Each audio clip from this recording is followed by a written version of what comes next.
The Portland Fire are pulling off one of the oddest tank jobs I've ever seen. Accidentally on purpose, they're developing this revived WNBA team using CLA, a player development framework their coach has 1000% bought into. And while I do believe this would have been the plan regardless, the Fire did such a bad job in free agency. CLA is now all they have to fall back on to make this year and this team make sense. Their head coach, Alex Sarama, has described the constraints-led approach multiple times, and mostly it sounds like he's just coaching off of vibes. That's just very intriguing.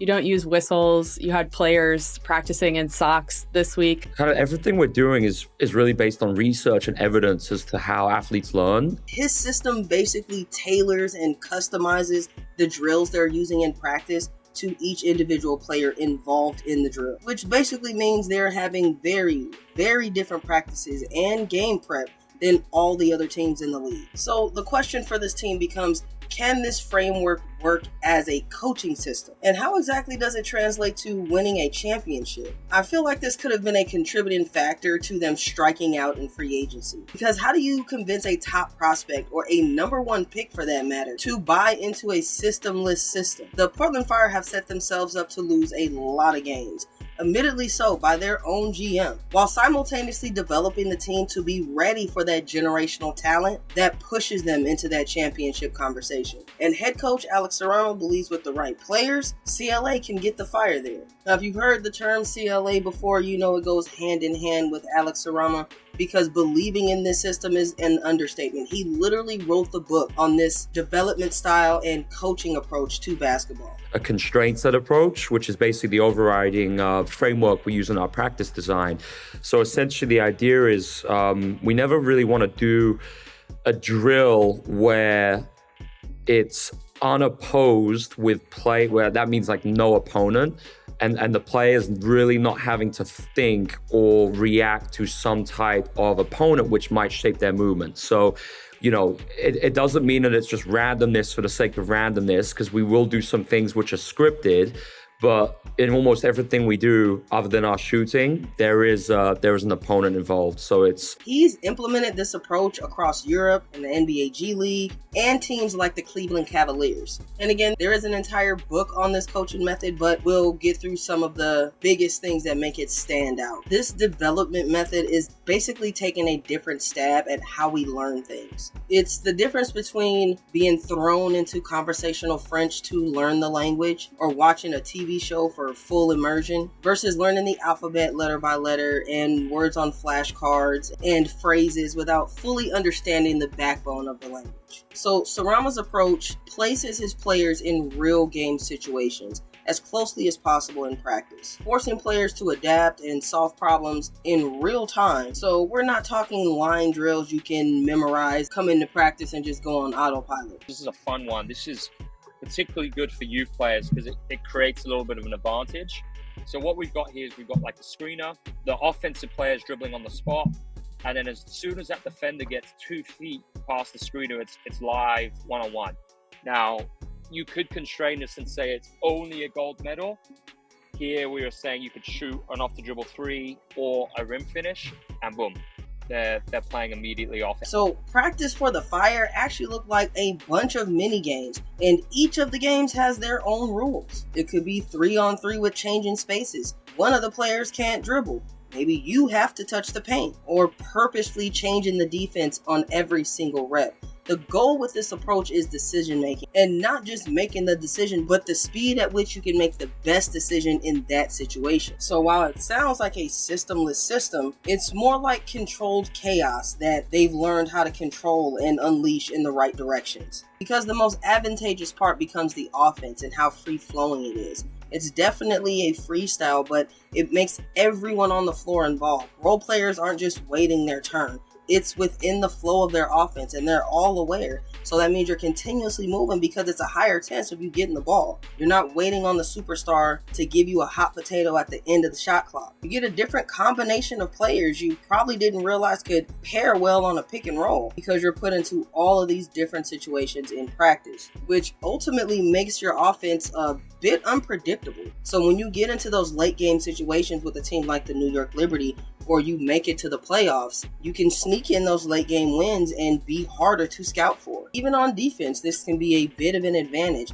and a disadvantage at times because they're practicing situational defense, not memorizing coverages. It's a pretty interesting way to look at the game and ultimately define the way you're actually training your players. I could see this being an excellent tool in your toolbox just as a player. And I think the best or most interesting part about it is tailored to each individual player. Everyone in the gym could be doing the same exact drill, but each player has a different goal to end the drill or constraint to run the drill. And I think that's pretty genius. Again, playing into the way we learn individually and as a team. I think for the most part, this is the type of basketball you see late in the playoffs after everyone's best plays and best sets are ran, and it's just who can work off the fly, who can score, who can put the game away. But for that, you'd actually have to make it to the playoffs. And to do that, you need the talent. You could have all the practices in the world, but that's not going to beat the likes of Asia Wilson if you don't have the talent to back it up. And I think this is probably where the Fire struck out. I don't know who was on their board in particular, but they didn't get it. Bridget Carlton was the highest profile player they could get to come over to this team. And in free agency, it was almost a lot to build whatever type of team they wanted to. For the type of system they were trying to build with this CLA, you're thinking about the likes of Natasha Cloud, Alicia Clark,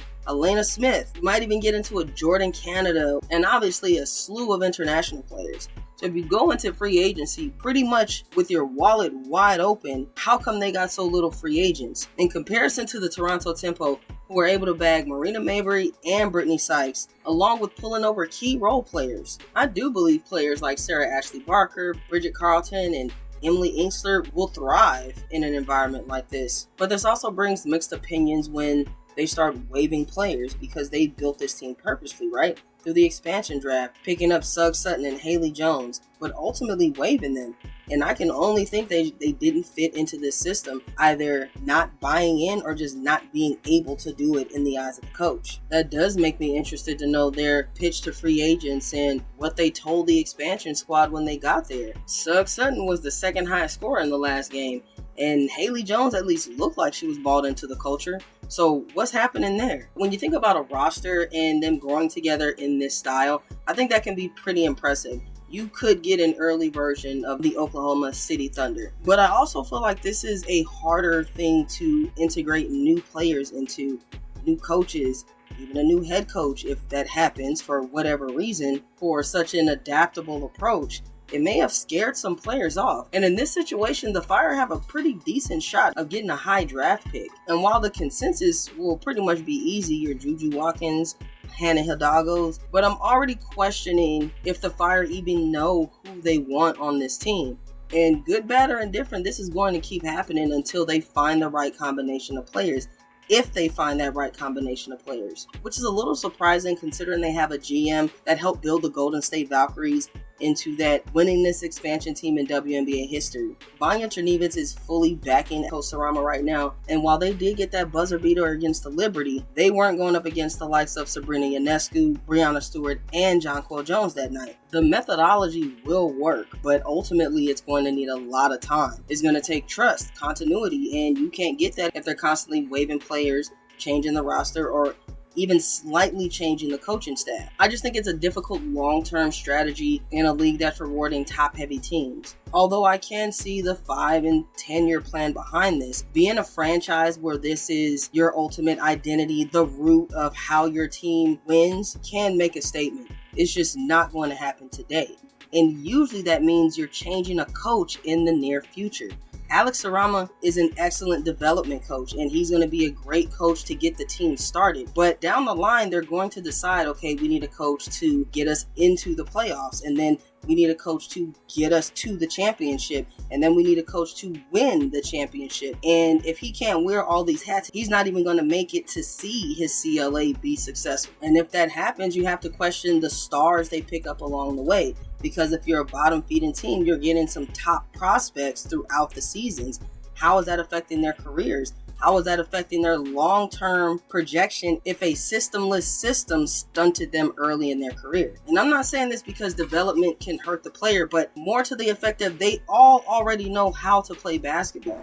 That's literally one of the requirements to making it to the pros. This system will continue to make very little sense for the win column. It's really defining what our wins are like, away from the obvious wins and losses in the record column. So it's things like, this is what a win looks like to us, and we're setting these KPIs for every player based on development. Only time can really tell us if this is going to work. And Portland will ultimately have to break records and shock the league for other teams to bring this on.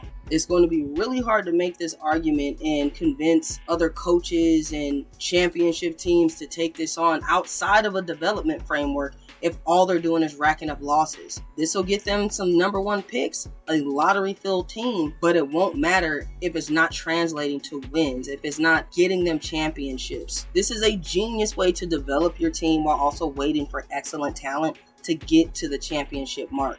But so many things have to go right for that to happen. So many things have to fall perfectly in place just for this coach to be there in the end. Even this GM. Ultimately, I could see this team in a handful of years get some of the best draft picks and then ultimately decide to switch this entire system up. I like Portland, and I'm wishing them the best as an expansion team, a revived team. But I think they struck out starting out. I think it's all kind of proof that the roster they did put together wasn't fully thought through. The free agency strikeouts could have attributed to that as well. But it's actually more of an indictment on them choosing this young and development timeline versus the compressed timeline that a team like the Toronto Tempo or Golden State Valkyries took. Now, according to the GM, they just want their players to have fun and say, hey, I want to come back next year, and they may get that. But that means you're openly admitting to wanting players on your team that are perfectly fine with losing, and that's a pretty weird message.